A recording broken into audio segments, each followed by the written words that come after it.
Je bénis encore ce moment. Je proclame et prophétise le règne et la puissance de Dieu en ce lieu. J'anéantis et ligote toutes les puissances des ténèbres qui s'opposent à la volonté de Dieu en ce lieu. Et je proclame et prophétise le règne et la gloire de Dieu encore au milieu de nous. Et nous disons Amen. Amen. Soyez tous bénis. Vous savez, j'aimerais dire ceci à l'Église.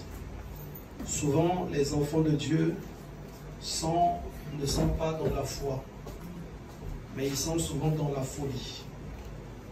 Et la folie, c'est celle-là qui tue beaucoup les enfants de Dieu. La folie, c'est quand une personne dit, de toute façon, je le crois, je sais que Dieu est avec moi, ça va marcher. Mais sans que cette personne ne soit dans une position agréable à Dieu. C'est ça qu'on appelle la folie. La folie, c'est quand on refuse de se sanctifier, mais qu'on continue de déclarer haut et fort que l'Éternel va faire. La folie, c'est quand on rejette les principes de Dieu et qu'on se dit que l'Éternel va se manifester.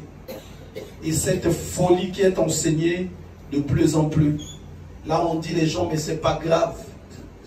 Cette folie qui se répand de plus en plus au milieu des enfants de Dieu et qui dénature la chrétienté, qui fait que la chrétienté ne soit plus assez forte.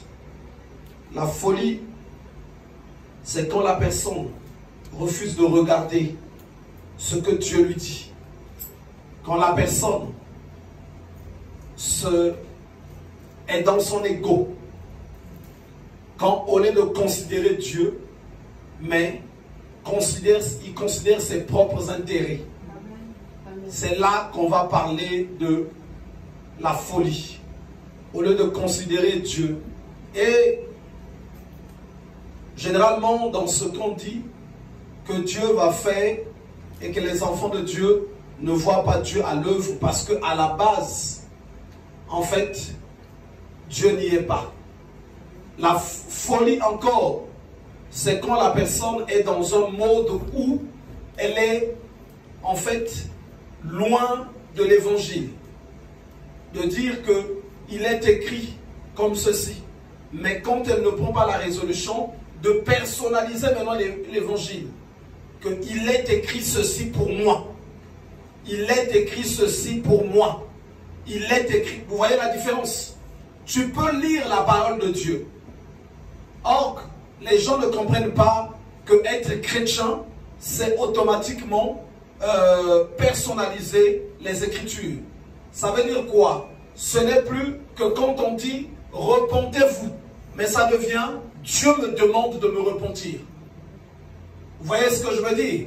Dieu me demande. Or, souvent, les enfants de Dieu lisent les Écritures loin, sans s'en apercevoir. Ils les lisent loin. Quand Dieu, par exemple, va dire, celui qui est né de Dieu se garde lui-même. Lui, il est en train de lire, mais il ne considère pas que c'est Dieu qui est en train de lui dire, vu que tu es né de Dieu, maintenant tu dois te garder toi-même. Mais se garder pourquoi? Parce qu'il y a un danger. Et le danger est où? Le danger est dans le péché. Et le péché est où? Le péché est répandu dans le monde. Et le péché est où? Le péché est environnant, il est tout autour de nous. Et le péché est où? Le péché est dans les habitudes. Même notre vie de tous les jours que nous pratiquons nous expose au danger. Et la grâce que Dieu vient nous faire, j'aimerais qu'on lise d'abord, avant de lire Éphésiens, on va lire Proverbes au chapitre 4. Je vais vous montrer un point qui m'a beaucoup aidé dans la marche.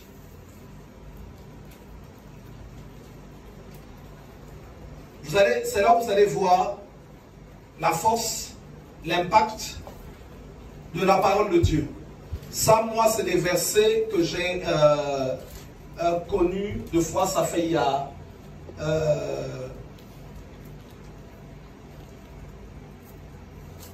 deux fois 30 ans même, je vais dire, 28 ans, mais qui ont fait ma marche. J'ai commencé à comprendre Proverbe au chapitre 4, on va lire au nom du Seigneur à partir du verset 20. Vous allez souvent retrouver ces chapitres-ci. Vous allez souvent les retrouver. Mais moi, c'est là que Dieu a commencé à me parler. Si nous sommes tous à la page, je vais lire Proverbe 4 à partir du verset 20. Mon fils, sois attentif à mes paroles, prête l'oreille à mes discours, qu'ils ne s'éloignent pas de tes yeux. Garde-les dans le fond de ton cœur, car c'est la vie pour ceux qui les trouvent, c'est la santé pour tout leur corps. Suivez très bien. Ici, la personne peut lire, mais sans qu'elle ne s'aperçoive, sans qu'elle ne se mette dans la position où celui qui dit mon fils, c'est Dieu, mais qui est en train de s'adresser à moi. Qui est en train de s'adresser à moi. Mon fils, sois attentif à mes paroles, prête l'oreille à mes discours, qu'ils ne s'éloignent pas de tes yeux. Garde-les dans le fond de ton cœur, car c'est la vie pour ceux qui les trouvent, c'est la santé pour tout leur corps.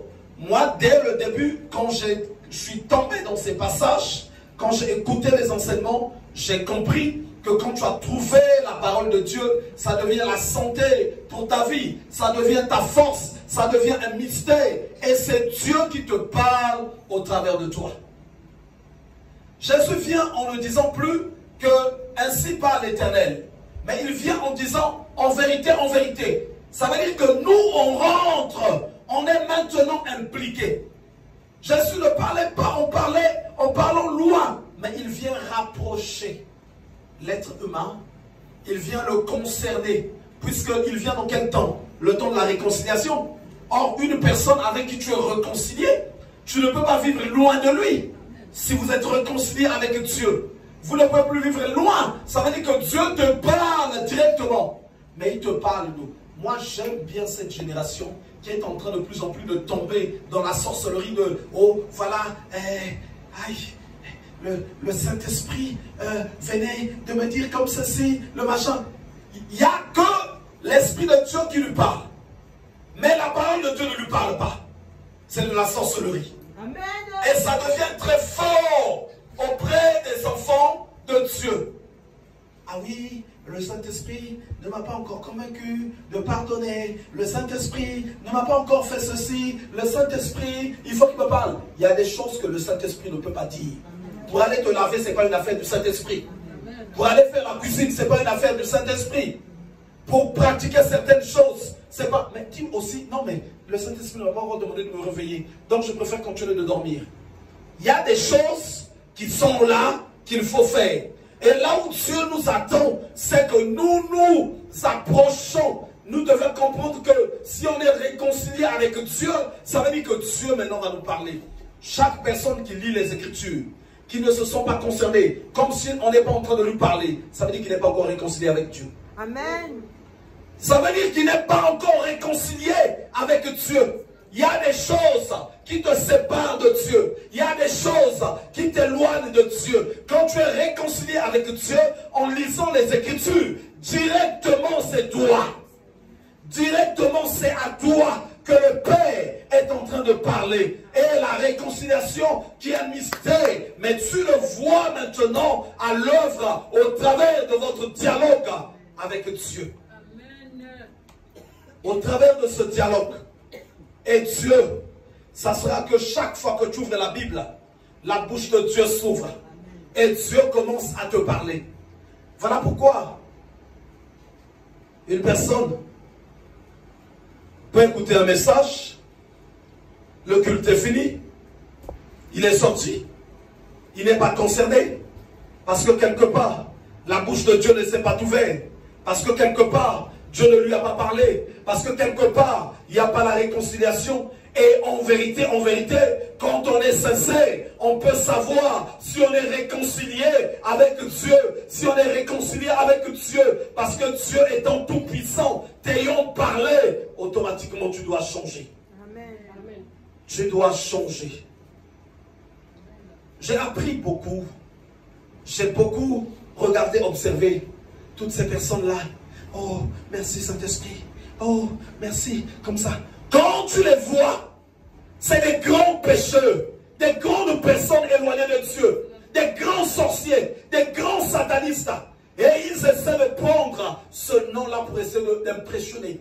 C'est pas là que Dieu nous attend. Là où Dieu nous attend, c'est qu'on ressente, qu'on devient proche de lui. D'abord, voilà pourquoi de plus en plus, les gens sont en train de vouloir même remplacer la personne de Christ par le Saint-Esprit. Le Saint-Esprit, il a son rôle. Mais le nom qui est prononcé, c'est le nom de Christ. Le Saint-Esprit joue un grand rôle.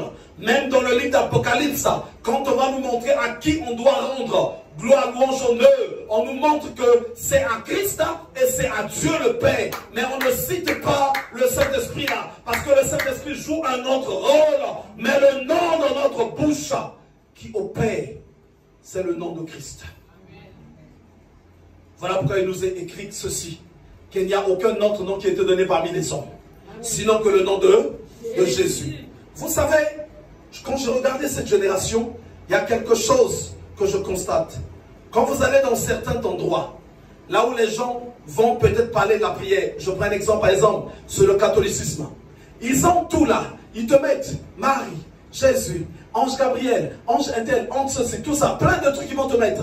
Mais en mode douce, ils ont retiré tout doucement, tout tranquillement, le nom de Jésus. Jésus a disparu. Il n'est plus le médiateur. Et le médiateur devient Marie. Le médiateur devient Marie. Et les enfants de Dieu aussi d'aujourd'hui, le médiateur n'est plus Christ.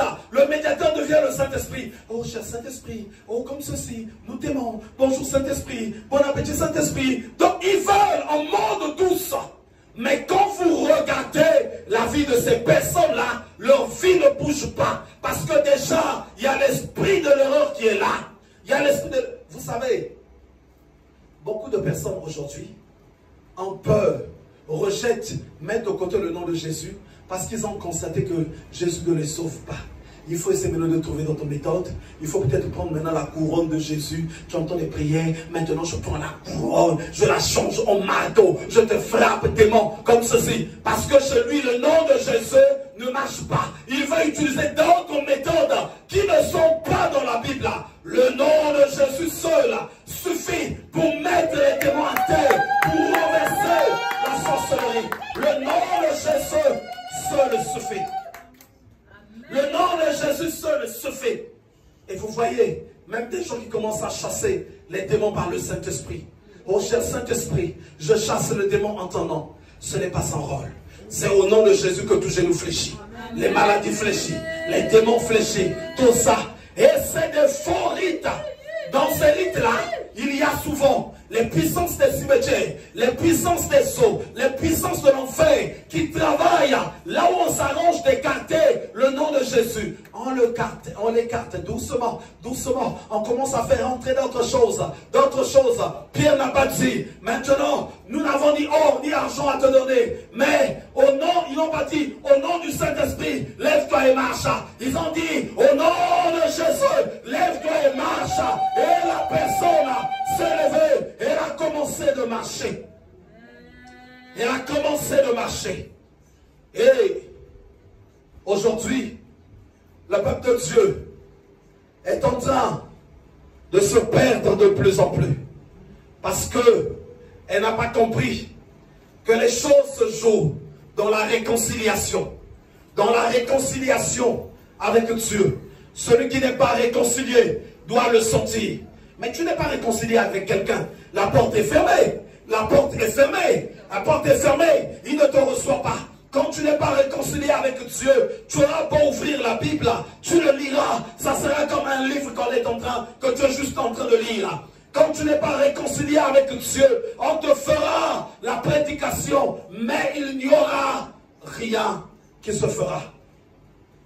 Et dans ces temps-ci, les temps de rapprochement, il est écrit qu'il est venu rapprocher ceux qui étaient loin. Ceux qui étaient loin. Ceux qui étaient loin. Nous là qui venons de loin. Il nous a rapprochés. Il nous a rapprochés. Et on peut l'entendre. On peut l'entendre. Comment on saura quand c'est rapproché? Parce qu'il nous parle au travers de sa parole. On ne vit plus avec la parole lointaine. La parole où comme si tu lis, c'est juste une histoire ou bien les autres que ça concerne. Mais le Père nous parle. Le Père nous parle au travers de sa parole. J'ouvre la Bible et le Père commence à me parler. Le Père commence à me parler. Repends-toi de ceci. Le Père commence à me parler. Repends-toi de ceci. Et aujourd'hui, cela est en train de manquer. Quand le Père te parle, quand il te dit quelque chose, plus besoin d'aller chercher qui que ce soit. Ton cœur comprend que le Père t'a parlé. Tu n'auras plus de soucis en te disant pourquoi seulement les autres. Parce que quand les Écritures s'ouvrent, la bouche du Père s'ouvre et Dieu commence à te parler. Et quand le Père commence à te parler, il faut qu'il se passe quelque chose. Il faut qu'il se passe quelque chose. Il dit, voici je vais l'attirer vers le désert afin de parler à son cœur. Jésus va dire ceci. D'autres personnes ont bouché leurs oreilles de peur qu'ils m'entendent et de peur que je les délivre et que je les guérisse. Et c'est cette génération-là qui se ferme de plus en plus les oreilles, qui se bouche les oreilles.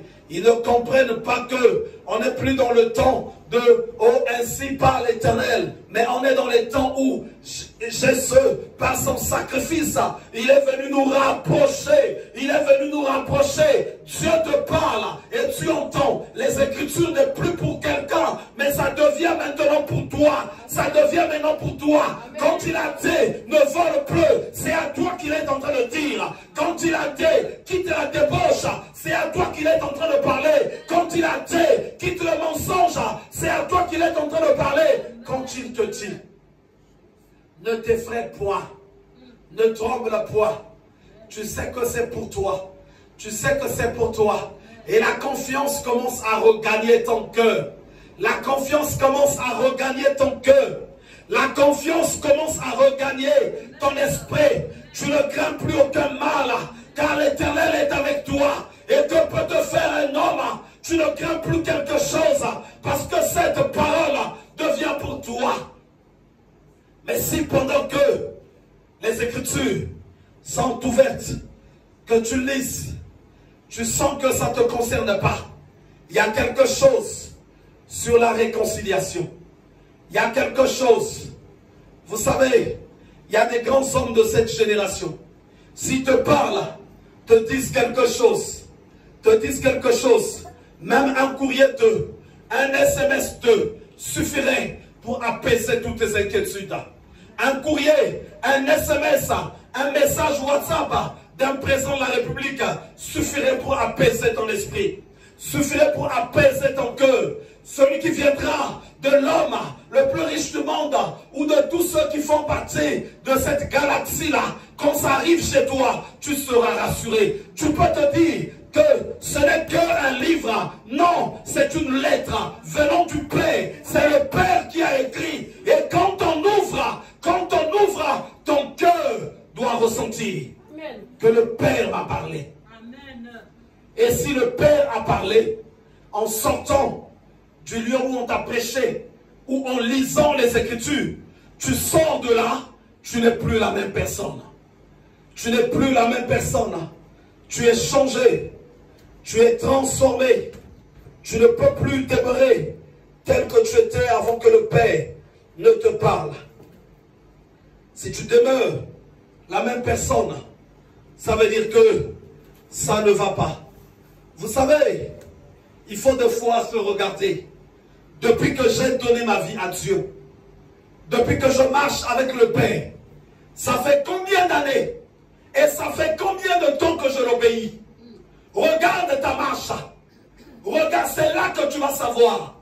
Je crois qu'aujourd'hui, je vous prends un exemple qui est si simple.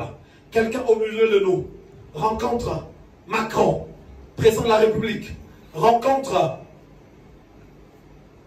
Joe Biden, rencontre les grands de ce monde. Il va te dire, change de vie maintenant.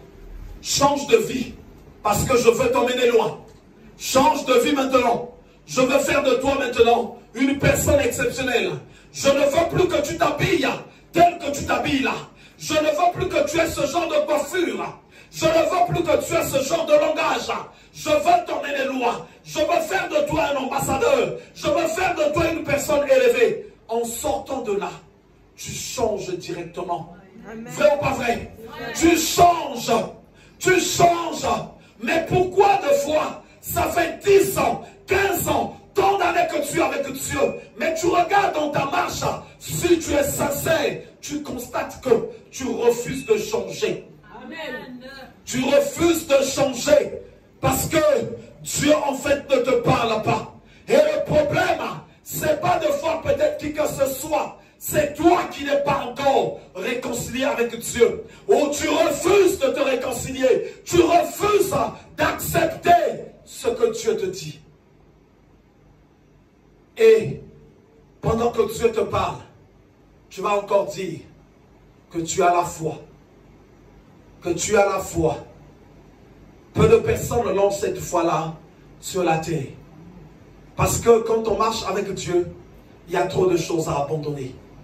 Trop de choses à laisser. Amen. Trop de choses qui font partie de nos intérêts seulement. C'est nos intérêts. Dieu n'est pas dedans. Dieu n'est pas dedans. Et nous ne nous aimons pas nous-mêmes. Les chrétiens ne s'aiment pas. Parce qu'ils refusent de prospérer. Ils refusent d'être délivrés. Ils refusent d'être guéris par rapport à leur attitude vis-à-vis de Dieu. Ils refusent parce qu'ils refusent d'obéir. Voilà qu'un président te dit, je veux faire de toi une personnalité particulière. Quitte un peu tes fréquentations banales. Quitte ce mode de vie-là. Quitte les coins où tu pars traîner avec des amis. Ça va m'empêcher de t'élever. Ça va m'empêcher. Personne ne posera de la résistance. Il veut même dire chez ses amis, ne m'appelez plus. Je vous bloque parce qu'il voit l'intérêt. Et aujourd'hui, le chrétien ne considère pas, il n'a aucun intérêt sur ce que Dieu lui dit. Il n'a aucun intérêt. Voilà pourquoi il refuse de se repentir. Voilà pourquoi, homme de Dieu, pasteur, prophète, évangéliste, docteur, frères, sœurs, diacres, anciens, ils sont nombreux qui refusent de se repentir. Ils veulent être eux-mêmes. Et la main de Dieu n'est pas là. Amen. Parce que se repentir nécessite de quitter certaines choses. Amen. Nécessite de quitter certaines choses. Il n'y a pas de repentance sans quitter. Il n'y a pas. Quand on parle de repentance, Ésaïe 53 nous dit, nous étions tous comme des brebis, chacun suivant sa propre voie. Nous étions errants, tous comme des brebis. Mais l'Éternel a fait retomber sur lui l'iniquité de nous tous. Et comme nous étions tous perdus, il y a un moment donné, comme le fils prodige, nous disons, je quitte la perdition pour revenir vers lui. La perdition, c'est quoi? C'est cette vie-là d'avant que nous aimons. Le péché qui était attaché à nous, cette vie-là qui ne donne pas gloire à Dieu, qui empêche à Dieu de nous bénir, qui empêche à Dieu de nous élever. Il a dit ceci, on ne peut mettre le vieux drap avec le nouveau drap. On ne peut mettre du vin nouveau dans des vieilles outres. Tant que l'outre est vieille, Dieu ne peut pas donner le vin nouveau. Le vin nouveau est une représentation de la joie nouvelle. De la gloire de la deuxième maison. C'est ça le vin nouveau. C'est ça le vin nouveau. Le vieux drap, c'est la mauvaise vie, la mauvaise identité. Là où on n'avait pas de considération. Vous savez, Dieu peut prendre ta personne. Tu es sans diplôme, mais il t'élève à un niveau qu'on ne peut imaginer. Amen. Moi, mon pasteur, mon père spirituel, il a un niveau 5e. Donc il n'a pas connu la 4e. Il n'a pas connu la 3e, il n'a pas connu le lycée. Mais quand tu le vois aujourd'hui, en s'attachant à Dieu, c'est comme ça qu'il est devenu écrivain, reconnu par l'État. C'est de là maintenant qu'il écrit des livres. Il intervient dans des chaînes de radio, il intervient dans des chaînes de télévision. Et aujourd'hui, l'évangéliste sait de qui je parle. Il a déjà vu cette personne Chez moi, j'ai des livres que lui, il a écrits. Et quand tu lis, tu as comme l'impression que c'est quelqu'un qui sort de je ne sais où, qui est sorti de je ne sais quelle université. Dieu est tout puissant. Toutes ses promesses sont oui et amen. S'il dit qu'il prend l'indigent dans la poussière pour le faire asseoir au milieu des princes de son peuple, ce qu'il dit est la vérité. C'est la vérité. Mais c'est le peuple qui ne comprend pas, qui ne connaît pas vraiment Dieu. C'est le peuple qui est dans la résistance. C'est le peuple. Vous savez, il y a un passage d'Ésaïe. Ésaïe, je crois, ça va être 65 si je ne veux pas abuser. Dieu dit ceci. Quand il y aura un vieux pécheur, c'est que cette personne-là, c'est un maudit. La malédiction peut donner des âges à une personne. Regardez la marque de Caïn. Regardez la marque de Caïn. Mais cependant, Dieu veut qu'on change. Dieu veut que ça bouge. Dieu veut qu'on soit réconcilié. Dieu veut que la barrière soit brisée. Dieu veut te parler. Il n'a pas besoin d'un tel. Pas tes enfants, pas qui que ce soit. Il est question de toi. Dieu agit dans l'individu. Ton enfant, c'est un autre problème. Tes parents, c'est un autre problème. C'est toi d'abord que ça concerne. C'est toi que ça concerne. C'est comme ça que Dieu agit. C'est comme ça. Et ce peuple aujourd'hui est en train de se perdre de plus en plus. Il est en train de se perdre parce qu'il vit loin de Dieu. La parole pour eux, c'est juste une lecture. Il lit, quand il a fini même, et quand il est en train de lire même, il est pressé. Il faut qu'il finisse vite. Il est pressé. Parce que oui, c'est normal qu'il soit pressé. Dieu ne le parle pas au travers de cette parole. C'est normal. Dieu est tout puissant. Dieu il fait des miracles. Il peut te prendre à un niveau et te conduire dans un niveau que tu ne vas pas comprendre. Il guérit sans médicaments. Il délivre. Il bénit. Il bénit. La majorité aujourd'hui des enfants de Dieu sont dans une attitude. Ah oui, mais dans le Seigneur, ah je ne peux pas te prendre. Ah je ne peux pas. La majorité des enfants de Dieu, leurs cœurs sont mauvais vis-à-vis de Dieu, vis-à-vis de l'Église. Pas parce que quoi, mais parce qu'ils refusent même d'entendre l'évangile. Dieu ne les parle pas. Dieu ne les parle pas. Et même quand on arrive aussi au niveau des enfants, des serviteurs de Dieu, leur attitude, parce que c'est beaucoup plus charnel, Dieu en fait ne les parle pas.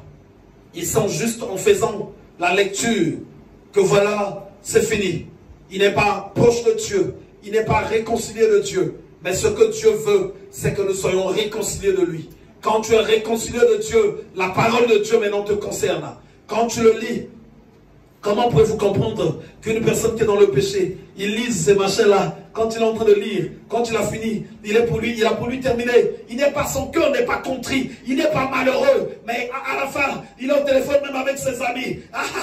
Il est en train de rigoler, il n'a aucun deuil. Et les Écritures disent, soyez dans la misère, sentez votre deuil, parce que quelque part, tu as lu les Écritures, tu te sens sale, tu dis Seigneur, ça c'est pas moi, aide-moi que je sois tiré de la boue, que je sorte de la boue. Est-ce qu'on peut lire ce passage?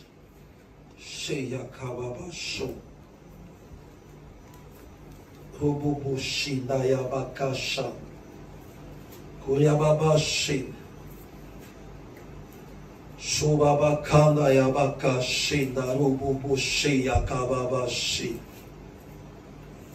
Rubaba shinda mababa sha. Kuryababa shi.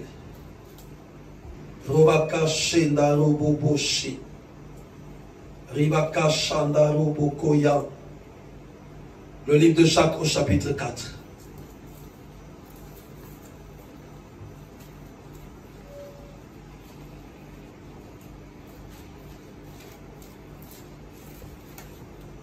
Jacques chapitre 4.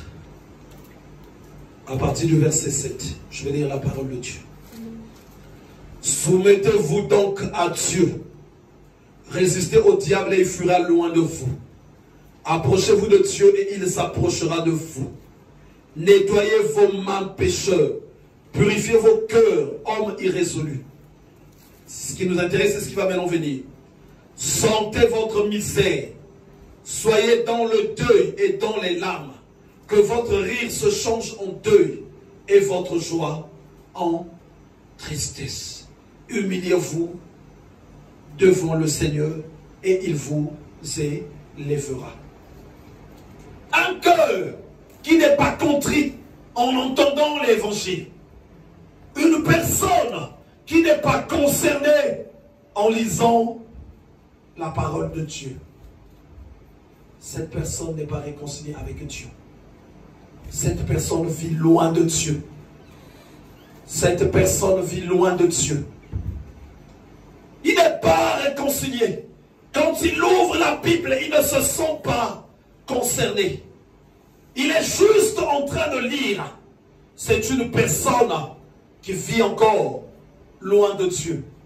C'est une personne qui n'est pas proche de Dieu. J'ouvre la Bible. Quand je commence à lire, c'est Dieu qui est en train de me parler. Il ne dit pas ceci. Simplement, comme une lecture.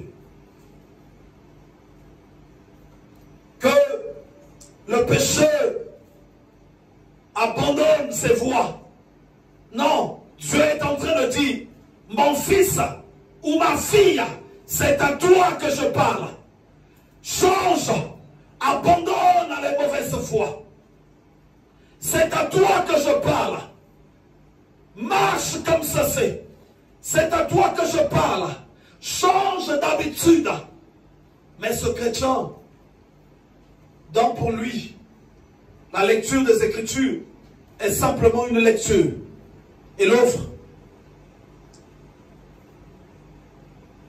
Soyez donc patients, frères, jusqu'à l'avènement de notre Seigneur. Il a lu en fait. Mais c'est une histoire. Ça se passe loin. Mais pourtant Dieu est en train de lui parler. Sois patient. Persévère. Ne lâche pas. Il y a ton salut qui est en jeu. Ne lâche pas. Sois fort. Sois vigilant.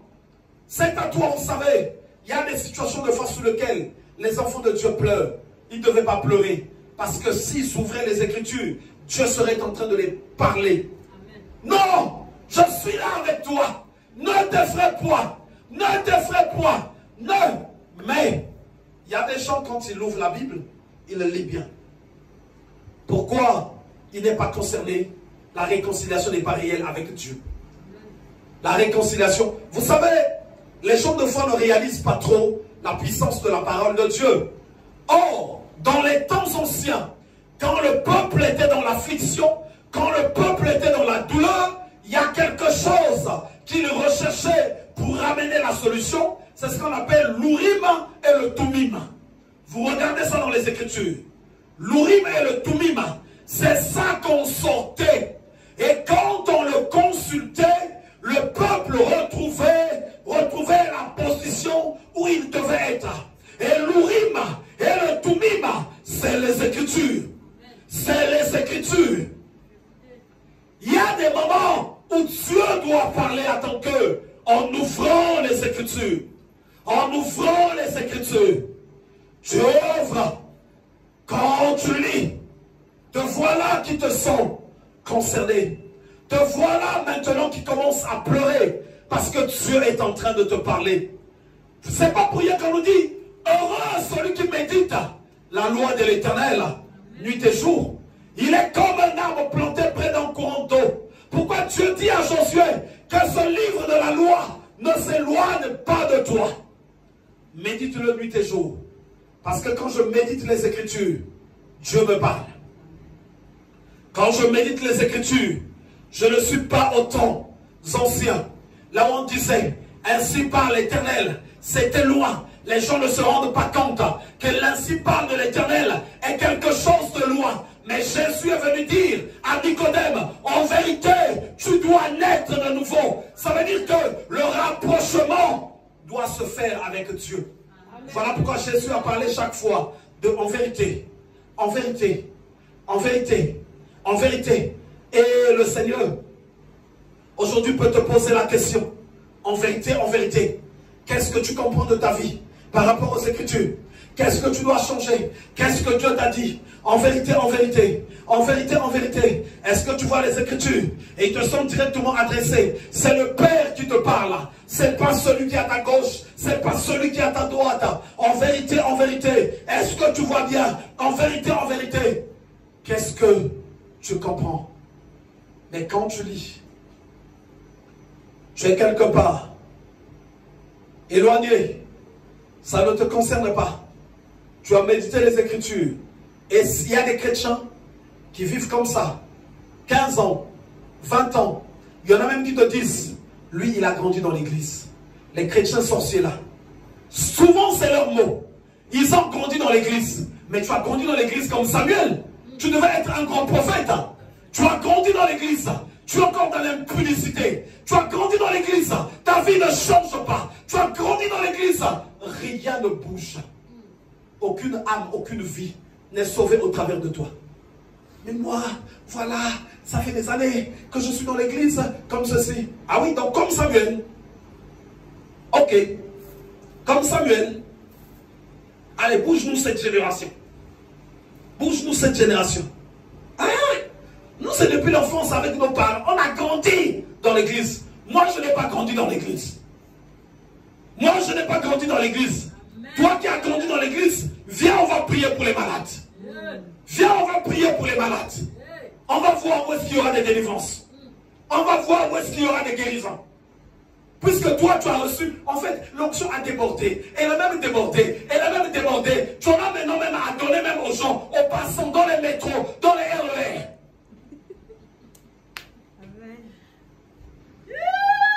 Mais aucun malade guéri. Aucun membre de ta famille délivré. Aucun demi-miracle tu n'as jamais fait. Ah, moi j'ai grandi dans l'église. Et ils le disent avec fier. Ils le disent avec fier. Tu peux être dans l'église, mais pendant des années, tu n'as jamais été réconcilié avec Dieu. Amen. Celui qui est réconcilié avec Dieu entend la voix de Dieu. Jésus a dit, mes brebis entendent ma voix. Je les connais et elles me suivent. Amen. Il ne dit pas seulement, il entend sa voix. La brebis, le Christ entend. Quand tu lui as dit stop, ne pratique plus ça. Il sait tout de suite que c'est lui qu'on parle. Amen. Quand il dit me suivre, il obéit. Il obéit, il obéit, il obéit, il obéit, il avance. Et là après, il leur donne la vie éternelle. Et ils ne périront jamais. Aujourd'hui, l'Église, on a besoin des enfants de Dieu qui vont dire, Seigneur, je veux vraiment me réconcilier avec toi. Il faut regarder comment vous marchez. Il faut regarder de fois, depuis que tu as donné la vie à Christ, combien de fois d'années d'impudicité, combien d'années de fois de débauche, combien d'années de mauvaise vie, combien d'années de mauvaise fréquentation, combien d'années d'irrésolution dans ton cœur, et tu veux que le miracle soit grand. Or, avec Dieu, si tu es aventurier, il va te montrer de l'aventure. Il va te montrer de l'aventure. Ah, ça c'est le côté où Dieu ne rigole pas. C'est le côté où il ne rigole pas. Parce qu'il a dit, quelqu'un va me dire peut-être, parmi ceux qui vont nous entendre, ceux qui vont écouter ce message, ils vont dire, mais est-ce que Dieu a dit ça? Ah, je vais te dire ceci. Ce qu'un homme aura sémé, il le moissonnera. Ça veut dire que tu sèmes la plaisanterie avec Dieu, tu reçois aussi la plaisanterie. Amen. Tu sèmes la profondeur, tu reçois aussi la profondeur. C'est comme ça. C'est pas de la rigolade. On ne fait pas souvent attention. Tu sèmes la plaisanterie. Dieu aussi se met pour toi un plaisantin. Il va te montrer. Il va te montrer que lui aussi. Vous allez voir l'histoire des enfants d'Israël. Nombreux ont péri dans les batailles. Parce qu'ils ne voulaient pas prendre au sérieux la marche. Ils ne voulaient pas prendre au sérieux les choses. Mais après, ils étaient motivés. Dieu est avec nous. Nous allons réussir. Ils partaient et c'était la confusion. Et c'est la génération d'aujourd'hui. Si on regarde dans le miroir, la génération qui aime danser, la génération qui ont fait rentrer même les danses du monde dans l'église, la génération qui aime les puissances des eaux. Quand on les voit à l'église, tout c'est l'image des puissances des eaux. La génération qui aime la distraction. Or, il est écrit, le peuple s'assit pour manger et boire et se divertir, se distraire. L'exterminateur était passé, boum, il en a frappé des milliers en un jour. Amen. Et cette génération est coupée de la présence de Dieu. Amen. La génération des marques même dans l'église. La génération des marques. Le serviteur de Dieu qui vient parler de ses yoches. Les fidèles aussi, chacun avec son sac. Kenzo, l'enseigne. Ceci, c'est les défis. Ah, chez nous, hein, le culte est très bien. Chez nous, hein, le culte est très bien. Oui, le culte des eaux. C'est le culte des eaux. C'est le culte de Mamiwata. C'est le culte de Tamiwata. C'est pas le culte de la puissance de Dieu. Là où il y a Dieu, il doit y avoir manifestation de la puissance de Dieu. Là où il y a Dieu, il doit y avoir des délivrances et des guérisons. Et pourquoi l'église devient de plus en plus dénudée? L'essence est enlevée. L'église devient pauvre en termes de présence de Dieu. Parce que les enfants de Dieu endurcissent leur cœur. Ils endurcissent leur cœur. Ils endurcissent. Il y en a qui refusent de se réconcilier avec Dieu. Il y en a qui le refusent. Et ils ne peuvent entendre la voix de Dieu. Vous savez, j'aimerais dire ceci aux enfants de Dieu. Je vais vous lire un chapitre. Parce que on est dans la génération des plaintifs. Tel homme de Dieu nous a escroqués. Tel homme de Dieu nous a fait comme ceci. Bien fait pour vous. Que ces hommes de Dieu continuent de vous escroquer. Bien fait. Bien fait. On va lire ce que dit la parole de Dieu. Parce que ils refusent l'amour de la vérité. Ils refusent d'obéir à Dieu. Et ils veulent que Dieu fasse quelque chose. Mais l'Écriture dit aussi, Dieu leur envoie une puissance d'égarement. C'est Dieu qui fait ça. C'est Dieu qui fait ça. Aujourd'hui, ceux qui refusent de s'obéir, ils deviennent les marchands des prophètes. Parce qu'ils refusent de se repentir. J'étais l'homme de Dieu, ça ne marche pas. Je pars là-bas. J'étais l'homme de Dieu, ça ne marche pas. Je pars là-bas. C'était l'homme de Dieu. Oh! 15 hommes de Dieu! Ça ne marche pas. Donc il n'y a que toi qui es vrai. Oh Seigneur, deviens prophète ou prophétesse. Mais tu ne deviens pas aussi prophète ou prophétesse. On va lire le livre de Thessaloniciens.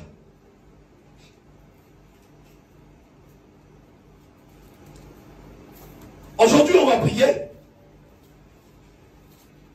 On va prier et Dieu va se manifester. Amen. On va prier et le Seigneur va étendre sa main. Aujourd'hui. Pourtant, on ne voit pas des sacs de valeur. Pourtant, on ne voit pas de costume Kenzo ou Yoshi. Mais, il n'y a que Dieu qui va se manifester. Shindaya baba shinda kababako. Obaba shinda kababako. Deuxième épître de Thessaloniciens.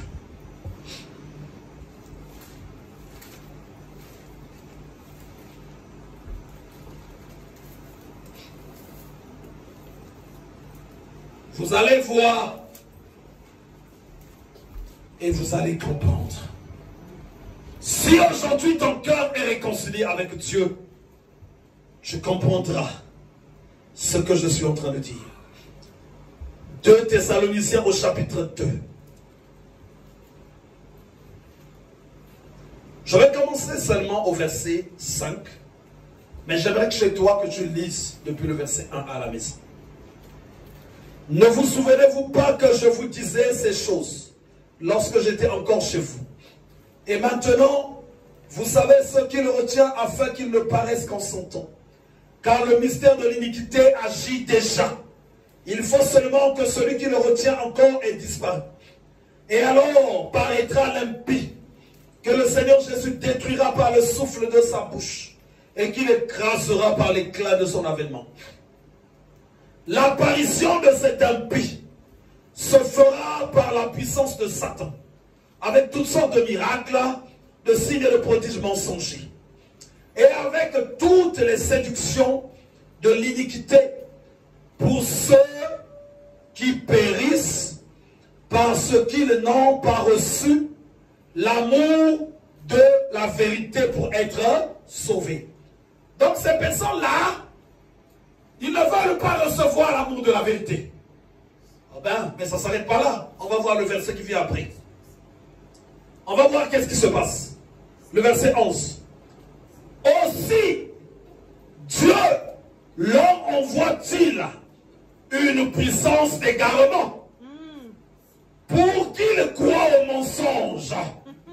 Ça veut dire que quand tu refuses de croire en l'amour de la vérité, Dieu va t'envoyer une puissance d'égarement pour que tu crois au mensonge. C'est Dieu lui-même qui va permettre ça. Pour que toi tu crois au mensonge. Afin que tous ceux qui n'ont pas cru à la vérité, mais qui ont pris plaisir à l'injustice, soient condamnés. Soient condamnés. Et on est dans une génération là où il y aura une pupille. Ça va pupiller les faux serviteurs de Dieu, les fausses servants de Dieu. Ça va germer, ça va monter, ça va pupiller et ça va attirer les gens. Ça va attirer. Et ceux qui refusent de croire en la vérité, ils seront là toujours. On est déçus des églises, on est déçus comme ceci, on est déçus comme ça. Vous savez, souvent, dans ce pays-ci, tu entends beaucoup de discours chez les hommes ou chez les femmes. Les hommes vont te dire, les femmes c'est des sorcières, comme ceci, moi je n'en peux plus, tout ça. Oh, mais comment les autres hommes ont trouvé des femmes? Comment ils ont trouvé des femmes aussi sérieuses, avec qui ils habitent, et des femmes qu'ils aiment? Mais c'est toi seulement qui trouves que les femmes c'est des sorcières. Tu as un problème. Amen. Il y a des femmes aussi qui disent, ah, les hommes, laisse tomber. Des grands sorciers, comme ceci, comme ça. Et alors, comment font les femmes qui se sont mariées? Comment ils ont fait? Le problème, c'est toi. Le problème, c'est toi. Au milieu du faux, il y a du vrai qui est quelque part.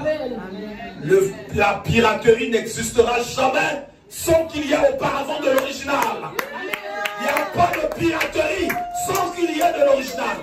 Dans chaque génération, il y a des gens qui connaissent Dieu. Dans chaque génération, il y a des gens qui servent Dieu en vérité. Amen. Et que la puissance de Dieu accompagne. Il y a eu des années en arrière, ça se passait en Afrique. On était en train de fuir la guerre. Je suis arrivé quelque part, je rends hommage à cet homme. On arrivait d'une gare qu'on appelait Matumbu. Quand on arrive là, les populations fuyaient. Et vous voyez les véhicules de rebelles qui passaient avec des armes, avec ceci. J'ai rencontré un homme qui m'a impressionné. Que Dieu donne longue vie à cet homme-là. Oh, si cet homme n'est plus sur la terre, que Dieu bénisse sa descendance. Cet homme était mal vêtu quand tu le regardes. Il avait des tongs. Vous savez, en Afrique, les tongs, des fois, c'est coupé. On met encore des morceaux de ferraille. Il avait ça. Il avait un pantalon qui n'était même pas à sa taille, trop gros. Il avait un t-shirt, quand tu vois, le t-shirt était usé. Il n'était pas coiffé, donc il avait tous les cheveux rasés à boule à zéro. Et il avait son petit enfant. Hein? Cet homme a commencé à prêcher. Ces rebelles-là, personne ne les a déjà parlé de Jésus. Si! Ceux qui passaient là, qui étaient en train de fuir la guerre, personne ne les a déjà parlé. Voilà pourquoi quand on voit même ces pêcheurs là dans les trains qui sont en train de dire repentez-vous, les gens, on quitte là. On le chasse même. Parce que tu n'es pas la bouche de Dieu. Apprenez d'abord à être la bouche de Dieu. Si tu ne sais pas ce qui est vil de ce qui est précieux, c'est alors cet homme a commencé à parler. J'ai vu des rebelles en armes qui ont pleuré, qui sont tombés à genoux, qui jetaient les armes, qui donnaient leur vie à Dieu. Il a parlé de l'évangile. Bon, bon, gens sont, vous savez, quand il y a la guerre, les gens veulent se sauver. Mais les âmes ont reconnu que se sauver, ce n'est pas fuir loin des balles. Le salut était auprès de cet homme-là. Là, les gens qui sont en train de fuir, ils veulent partir. Même devant ses enfants, ils disent, papa, on y va. Il dit à son enfant, attendez, attendez. Le monsieur, sa femme et ses enfants qui entendent l'évangile et qui commencent à pleurer. Cet homme dit ceux qui veulent donner leur vie à Christ. Les gens se mettaient à genoux. Les gens en larmes. Il les faisait accepter le Seigneur. Il priait pour eux. Tu voyais les gens au sol qui tombaient, qui s'enroulaient. Les délivrances s'enchaînaient. Mais c'est sûr que pendant qu'on fuyait, il y avait aussi des pasteurs en cravate. Cravate, en train de se cacher, en train de rentrer dans des belles voitures, en train de ceux qui avaient de foi, des églises avec des milliers de personnes. Mais lui, en le regardant, tu diras, oh non, de lui ne peut rien venir de bien. Il a prêché, et les délivrances se faisaient. Oh Seigneur, daigne de susciter des prophètes comme ça, dans cette assemblée. Dans cette assemblée. Amen. Dans cette assemblée. Ceux qui n'auront pas peur de parler dans la vérité. Ceux qui n'iront pas prêcher parce que simplement, ah, il est fatigué, il n'en peut plus. Il arrive quelque part. Non. Mais ceux qui parleront parce qu'il est réconcilié avec Dieu. Amen. Ceux qui parleront parce qu'il devient la bouche de Dieu. Ceux qui parleront et les personnes entendent dans le train et ils le suivent. Pour ceux qui connaissent ici la sœur Rima et toute sa famille, est-ce qu'ils sont là? Levez un peu les mains. Ceux qui connaissent la sœur Rima, levez un peu les mains. Ceux qui connaissent la sœur Rima. Comment s'est passée cette relation? C'est l'évangéliste qui est en train de parler dans le train. Elle parlait de Dieu. Boum, boum, boum. Et comme je l'ai toujours appris, quand tu parles comme ça dans le train, sache qu'il y a des gens qui viennent du boulot, qui sont en train de lire des journaux, qui ont des problèmes avec leur femme, qui n'attendent que de fois rentrer pour aller se battre avec sa femme ou son mari. Et apprends à lever le son, apprends à lever le ton pour que les gens t'entendent. Pour que les gens t'entendent. Une fois on a quitté Gare du Nord. Je vais d'abord mettre son témoignage de côté. J'ai parlé de Jésus depuis Gare du Nord, je suis dans la ligne H. Pas. Je parlais avec une personne. Mais je sais que les oreilles qui sont dans ce train-là, ils doivent entendre. J'ai haussé le ton. Pas. En même temps, je suis en train de les guetter. Vous savez, quand ils reviennent, surtout la race blanche, ils reviennent, ils ont leur livre en main. Je les ai vus tous maintenant. Ils commençaient à fermer leur journal pour bien regarder ça. Oui, ah, non, ça, il faut suivre ça de près. Ils ont commencé à entendre. Pas. Je ne me rappelle même plus à quelle gare on s'était arrêté. Quand on est descendu, on sortait du train. Ce qui m'a ému, c'est que quand le train démarre, tout le monde a levé la main pour nous saluer. J'ai dit, waouh, yes, tu es bon. Et l'évangéliste avait haussé le ton dans le RERD. Boum, boum, boum, boum, boum, boum, boum, boum, boum. Quand elle descend, il y a quelqu'un qui la suit. Ma soeur, il faut m'appeler, voici mon numéro. Il faut m'appeler, voici mon numéro. Il faut être réconcilié avec Dieu. Il ne faut pas vivre Dieu de loin. Il faut voir que ça te concerne. Qu'est-ce que Dieu me dit? Il y a des personnes qui vont lire. Qu'est-ce que je vais aller prêcher sans que Dieu ne lui dise quelque chose? Sorcier, réponds-toi là où tu es. Réponds-toi, c'est de la sorcellerie. Il faut que Dieu commence d'abord à te parler toi-même. Et aujourd'hui, on va casser cette muraille-là qui bloque la réconciliation. Voilà pourquoi l'Église va se lever.